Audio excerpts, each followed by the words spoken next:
This girl claimed to be Princess Diana in a past life, and it's one of the most chilling reincarnation cases in history. It began subtly in the quiet suburbs of Glasgow, Scotland. The year was 2012. The McLaren family, a seemingly ordinary household, was about to experience something extraordinary. Their daughter, 4-year-old Emily, was a bright and imaginative child. She loved drawing, playing with her dolls, and singing nursery rhymes. Her parents, David, a primary school teacher, and Sarah, a part-time librarian, adored her. Their home, a cozy, semi-detached house, was filled with the usual sounds of childhood: laughter, the occasional tantrum, and the gentle hum of daily life. The scent of Sarah's baking often wafted through the rooms. Life was predictable, comforting, and entirely normal, until it wasn't. Emily had always been a sensitive child, prone to vivid dreams. But then came the subtle shifts. She would sometimes gaze out of the window with an unnervingly adult expression, a wistful, faraway look that seemed out of place on a child's face. She began to develop an inexplicable aversion to paparazzi. Even on TV, if a crowd of photographers appeared, Emily would recoil. "They're mean," she'd whisper, her tiny hands covering her eyes. David and Sarah initially dismissed it as a phase, a quirky childhood fear. But the oddities grew more specific, more unsettling. One afternoon, while watching a documentary about the British royal family, a picture of Althorpe House, Diana's ancestral home, flashed across the screen. Emily, who had been quietly playing with her toy cars, suddenly pointed at the television.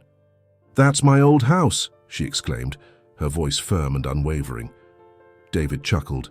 "No, sweetie, that's Althorpe House, where Princess Diana grew up." Emily shook her head, a defiant glint in her eyes. "No, Daddy, it was my house, and I had 2 boys there." The playful atmosphere in the room evaporated. Sarah exchanged a nervous glance with David. 2 boys? Emily was an only child. Later that week, while passing a flower shop, Emily grew agitated at the sight of white roses. "They put those for me," she murmured, a profound sadness in her voice. "Everywhere. It was too much." The McLarens tried to steer the conversation away, but Emily's unusual remarks became more frequent, more insistent. She spoke of her boys, William and Harry, with an affection that was startling. She'd recount stories of her car crash with a detached, almost academic tone, as if describing a book she'd read rather than a personal tragedy. The true revelation came during a family trip to London.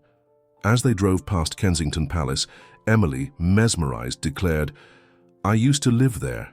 It was a very big house, but I preferred my country home." Her parents, now thoroughly unnerved, gently probed further. "What was your name then, Emily?" Sarah asked, her voice trembling slightly. Emily looked at her mother, her bright blue eyes wide and earnest. "I was Diana. Princess Diana." David almost swerved the car. The pronouncement hung in the air, heavy and impossible. They pressed her, asking about details only Princess Diana would know.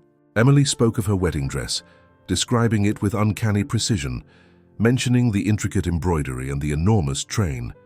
She talked about her humanitarian work, her visits to hospitals, and her efforts to ban landmines, all with a passion that seemed to transcend her tender age. The McLarens, devout but rational people, were at a loss.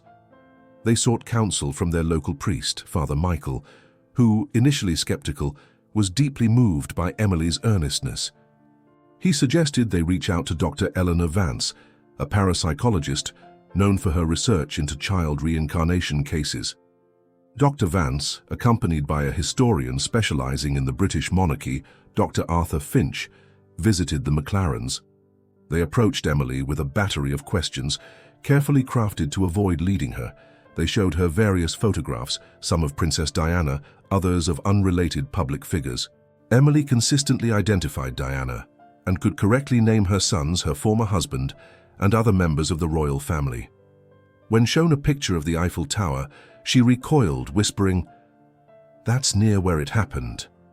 They showed her a replica of Diana's engagement ring.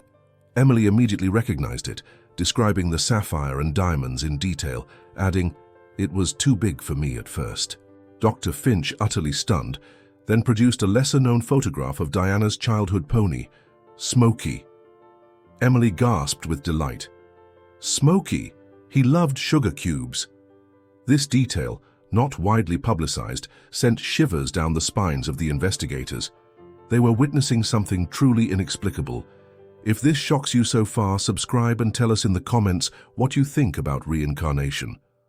The climax of the investigation occurred during a private session with Dr. Vance and Dr. Finch. They had brought a collection of personal effects from Diana's life, carefully authenticated.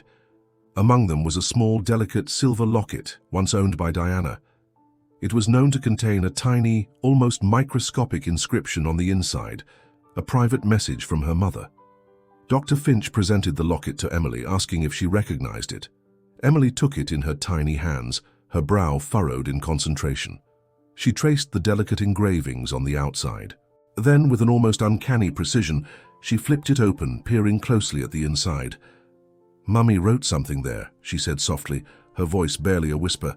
She wrote, "My brightest star." Dr. Finch and Dr. Vance exchanged a look of pure astonishment. The inscription was indeed "My brightest star," a detail so obscure, so personal, that it was known only to a handful of close confidants and historians who had access to private correspondence. Emily's revelation was not just knowledge. It was an intimate, almost spiritual connection to the past.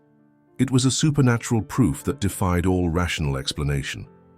The story of Emily McLaren, the girl who claimed to be Princess Diana, rapidly spread beyond Glasgow. Local newspapers picked up the story, then national tabloids and eventually international news outlets. The McLaren family found themselves thrust into a spotlight they never anticipated. Scientists debated the implications. Theologians grappled with the spiritual ramifications, and historians re-examined their understanding of the past. For David and Sarah, life would never be the same. Their daughter, once just Emily, was now also Diana, a vessel for a history they could barely comprehend. They learned to live with the paradox, cherishing their daughter while acknowledging the extraordinary spirit within her. Emily, for her part, slowly began to integrate her two lives. Her memories of Diana fading into the background, becoming more like dreams.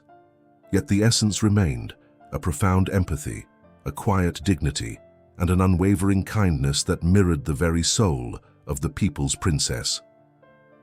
The case of Emily McLaren remains a profound challenge to our understanding of life, death, and the very nature of existence.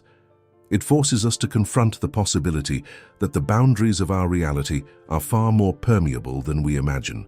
That love, memory, and identity might transcend the physical, weaving themselves into the fabric of time itself.